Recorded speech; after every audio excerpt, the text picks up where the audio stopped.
Hi, it's Luther here from Explanar, and I'm with Nick, my good friend and colleague. And I know from playing with Nick during the summer that you draw the ball very consistently, don't you, Nick? Yeah. Goes a little bit low. And when it goes low, it bounces a bit left and goes into trouble. So we're going to not take that away from you, we're going to add in some wrist hinge. So what I'd like you to do, just hit me a couple of high shots, Nick, and I want you to hinge your wrist going back, and I want you to hinge your wrist going through. High shots, yeah. Yeah, high shot. Okay. No cheating. It can only get better from It here. can only get better. The point is that it was down the line with draw. It just happened to catch it a bit clean. Go again, Nick.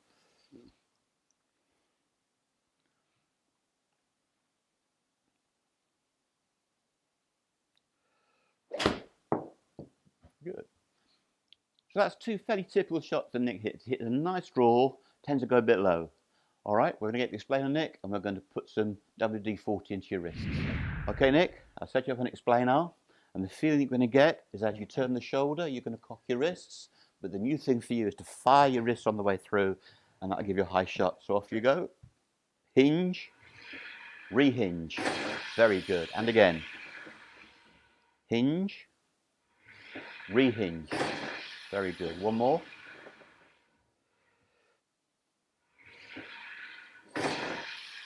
Excellent. Okay, folks at home, if you've got a flag left and trouble left, the way you deal with it is not suppressing the forearms, but lots of wrist hinge. If you use your wrist, it's going to be more accurate than if you don't. That's counterintuitive, but Nick's going to show you it's the truth. All right, Nick, we're going to take the explainer away and see if that has an effect on your shot making. So, Nick, those first few swings in explainer just then, what did it feel like? Well, not so unusual going back, because I've usually hinged my wrists fine on the backswing anyway. But coming through, it felt like a much more free-flowing, sort of, not violent, but much more authoritative movement. And the good thing really was being able to release that right hand and still keeping the club on plane on the hoop. So that was really a good confidence boost. It's like a safety net, knowing that it's there. Good. Well, you've got your draw spin, Nick. All we need now is some height. So Nick manufactured the shot by blending the wrists. We're going to get more distance and accuracy. Off you go. Very good, Nick. See the trajectory? Higher. Look at the carry related to that. That's brilliant. Now, I know, Nick, there's a little bit more to come. Yeah, it still wasn't as a bigger release as it was on the Explanar. No. Okay. So that was 174 to the air.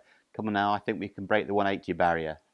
Up you go. Hinge and release that right hand all you're worth. Very good. So Nick, like I said, I'm inciting you to hit the ball as hard as you can, and yet you've got the neutral draw and the ball carries. I know there's a little bit more height to come. All right, Nick, so I'm going to give him prizes now for trajectory, nothing else. Right, okay. Just how high can you hit it?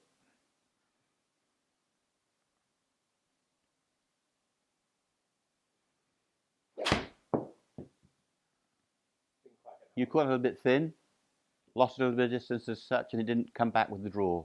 So come on, no pressure, one shot left, the highest 6-iron you've ever hit. You can't use the right hand too quickly.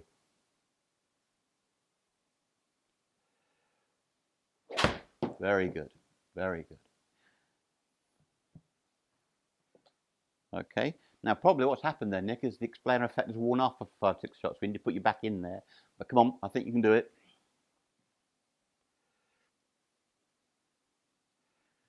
Going to load the shoulder fully, and the right hands are going to zip the ball airborne. Very good. Okay, just get a little loose.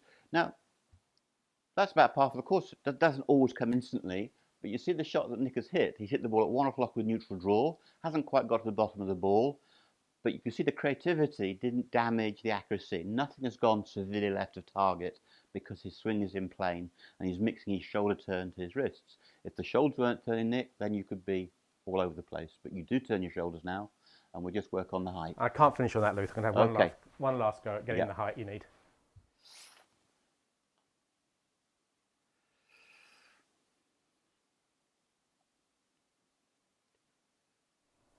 It's an interesting move for me as well because I'm much more lethargic starting down normally, and so to release the right hand fast, it's a whole new move.